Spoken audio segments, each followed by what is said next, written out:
जय श्री राधे राधे। आप सबका स्वागत है लाडली गानों चैनल में। आप सब कैसे हैं? आशा करती हूँ आप सब अच्छे होंगे। तो चलिए स्टार्ट करते हैं आज का वीडियो। आज का वीडियो है आंवला नवमी कब है और ये कब से स्टार्ट है, कब ख़त्म होगी और इसकी पूजा मुहूर्त विधि सब हम जानते हैं।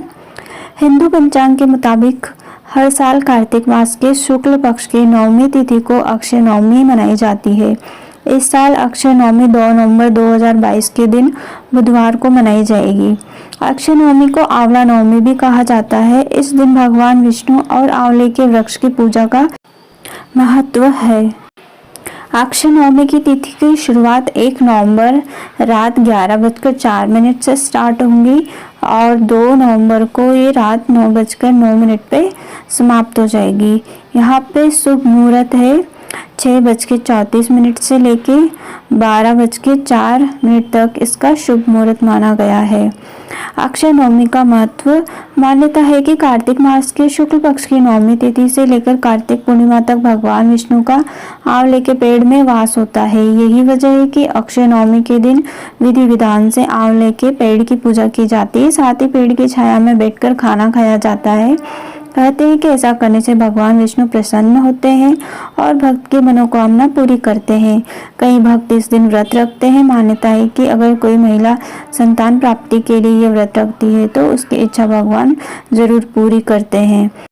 इसके अलावा अक्षय नवमी की तिथि के 2 दिन बाद ही सृष्टि के पालनहार श्री हरि योग निद्रा से जागते हैं, जिसके चलते इसका महत्व और भी बढ़ जाता है। अक्षय नवमी के दिन की पूजा की विधि। इसके दिन आंवले के वृक्ष की पूजा की जाती है। मान्यता है कि इस दिन आंवले की पूजा करने से श्री हरि की विशेष कृपा प्राप्त होती है। इस दिन सुबह सबसे पहले उठकर स्नान आदि करने के बाद साफ सुथरे कपड़े पहनने के बाद इस शुभ मुहूर्त में आंवले की वृक्ष की पूजा करें। पूजा के दौरान वृक्ष में गाय का कच्चा दूध अर्पित करें। इसके बाद वृक्ष की परिक्रमा करें। परिक्रमा करते हुए पेड़ के तने में 8 बार कच्चा दूध या सूत की मूली लपेटे। पूजा के बाद अक्षय नवमी की कथा सुने। फिर वृक्ष के नीचे ब्राह्मणों को भोजन कराएं। इसके बाद सामर्थ्य के अनुसार उन्हें दक्षिणा देकर सम्मान पूर्वक विदा।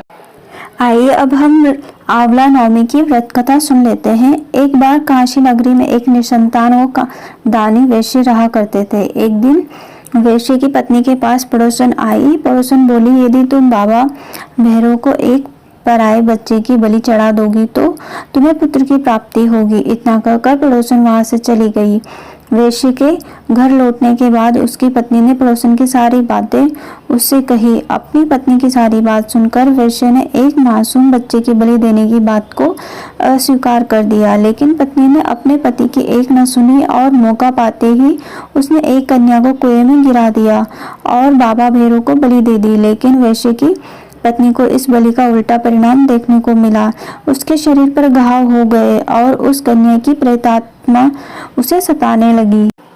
अपनी पत्नी की ऐसी हालत देखकर वैश्य ने उससे इसके पीछे का कारण पूछा। तब उसने सारा वृत्तांत अपने पति को सुनाया और पत्नी की बात सुनकर वैश्य ने कहा कि इस संसार में गौ, बाल और ब्राह्मण हत्या करने वालों के लिए कोई स्थान नहीं है। इसीलिए इस पाप का प्रायश्चित करने के लिए तुम्हें गंगा नदी के किनारे जाकर भगवान का स्मरण करो।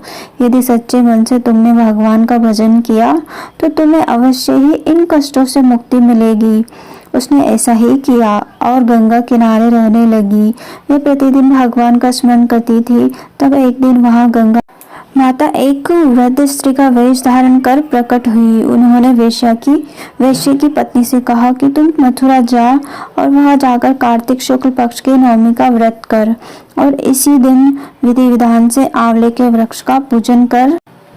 नवमी का व्रत कर और इसी दिन विधि विधान से आंवले के वृक्ष का पूजन कर। ऐसा करने से तुम्हारे सभी पाप धुल जाएंगे और तुम्हें सभी प्रकार के कष्टों से मुक्ति मिलेगी। आंवला नवमी का व्रत रखने से संतान प्राप्ति के साथ ही पारिवारिक सुख समृद्धि की भी प्राप्ति होती है। ऐसे में महिलाओं को आंवला नवमी के दिन व्रत रखकर विधि विधान से आंवले के वृक्ष का पूजन अवश्य करना चाहिए।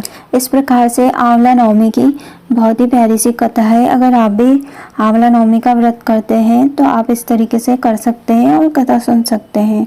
जय श्री राधे राधे।